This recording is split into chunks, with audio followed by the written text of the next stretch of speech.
নি'মাতি রাব্বিকা ফাহাদ্দিস। একটু দুরূদ শরীফ পড়েন সাল্লাল্লাহু আলা সাইয়্যিদিনা মাওলানা মুহাম্মদ ওয়া আলা আলিহি ওয়া সাহবিহি ওয়া বারিক ওয়া সাল্লাম।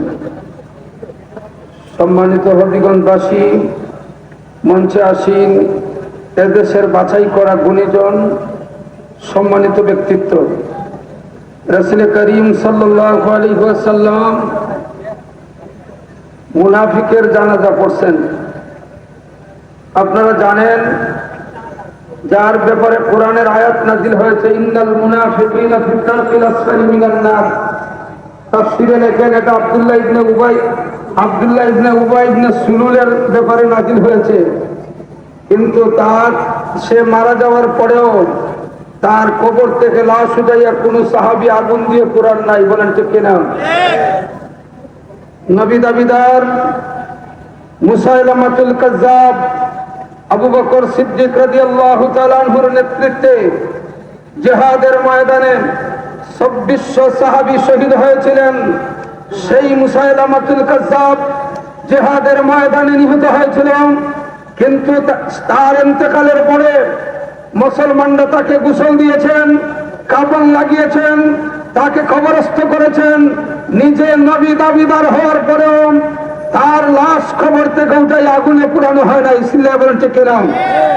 আমরা সেই নবীর উম্মতে বিশ্বাসী, কিন্তু বর্তমান প্রেক্ষাপট ভিন্ন।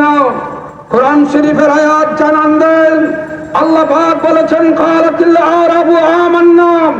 হে রাসূল, আপনি বলে দিন আরবের কিছু মানুষ আপনার সামনে এসে বলতো আমরা ঈমান আনলাম। আপনি বলে দিন কুল লাম তু'মিনু, তোমরা ঈমান আনো নাই। কুলু আসলামনা, হে রাসূল আপনি বলে দিন তোমরা আত্মসমর্পণ করছো, ঈমান আনো নাই। কারণ ওয়ালাম্মা ইয়াদখুলুল ঈমান ফি কুলুবিকুম, তোমাদের কলবের ভিতরে ঈমান নামক সম্পদ প্রবেশ করে নাই। এই বেঈমানদের পদচারণা বাংলার জমিনে আমরা দৃষ্টিগোচর করছি।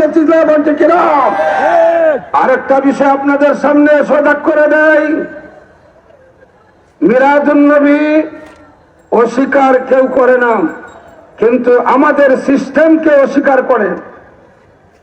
আমরা যে জুলুস করি ওইটাকে তারা অস্বীকার করে। কিন্তু মনে রাখবেন আল্লাহ পাক কোরআনুল কারীমের মধ্যে বলছেন ওয়া আম্মা বিনিআমাতি রাব্বিকা ফাহাদ্দিস। হে রাসূল, আমার পক্ষ থেকে যে তোমরা নিয়ামত পেয়েছো এটা প্রচার করো। পৃথিবীতে সবচেয়ে বড় নিয়ামত হচ্ছে নিয়ামতে উজমা আমাদের নবী সাল্লাল্লাহু আলাইহি ওয়াসাল্লাম। আহলে সুন্নাত ওয়াল জামাত সমন্বয় পরিষদ আজকের এই জুলুস থেকে জানান দেয় আমরা নবীর সুন্নত কায়েম করব। রাজি আছেন সবাই? আমরা অহেতুক মব জাস্টিসে বিশ্বাস করি না।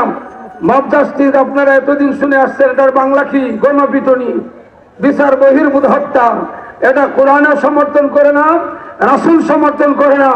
আমরা বিশ্বাস করি বিচারিক ব্যবস্থাপনায় বিচার হবে। আমরা অহেতুক আমার ভাই ওয়াইসুদ্দিনকে ঢাকার জমিনে নারায়ণগঞ্জে নির্মমভাবে মব জাস্টিস করে তাকে হত্যা করা হয়েছে। চিল্লা বলেন ঠিক না? আজকের মিলাদুন নবী থেকে আমরা জানান দিতে চাই আগামীতে নির্বাচন আসতেছে। কি আসতেছে? নির্বাচন আসতেছে। এই বাংলার জমিনে মুসলমান বানিয়ে গেছেন ওলি আল্লাহরা। চিল্লা বলেন ঠিক না? ওলি আল্লাহদের মাজার আমাদের নিদর্শন। এরা আমাদেরকে মুসলমান বানিয়েছে। এদের মাজার ভাঙ্গে যারা, এদেরকে কখনো ভোট দিয়ে সংসদে দেওয়া যাবে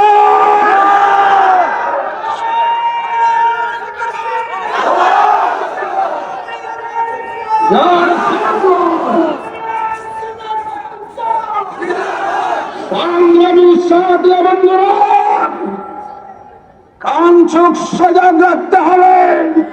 আপনার কোন সন্তানদেরকে ওয়াহাবি মাদ্রাসায় পড়তে দিবেন না। এরা ব্লাড নষ্ট করে দিবে, বংশ নষ্ট করে দিবে, আল্লাহর ওলিদের মাজার ভাঙার মন্ত্র শিখিয়ে দিবে। দরুদ শরীফ পড়ে আমরা রাস্তায় নেমেছেন, আরেকদিকে রাজি নিয়ে মিলাদুন নবীর জুলুসকে বাধা দেওয়ার জন্য তারা রাস্তায় নেমে গেছে। সজাগ রাখবেন, এই উদাত্ত আহ্বান জানিয়ে আমার সংক্ষিপ্ত বক্তব্য এখানে শেষ করলাম। আসসালামু আলাইকুম ওয়া রাহমাতুল্লাহ। ধন্যবাদ।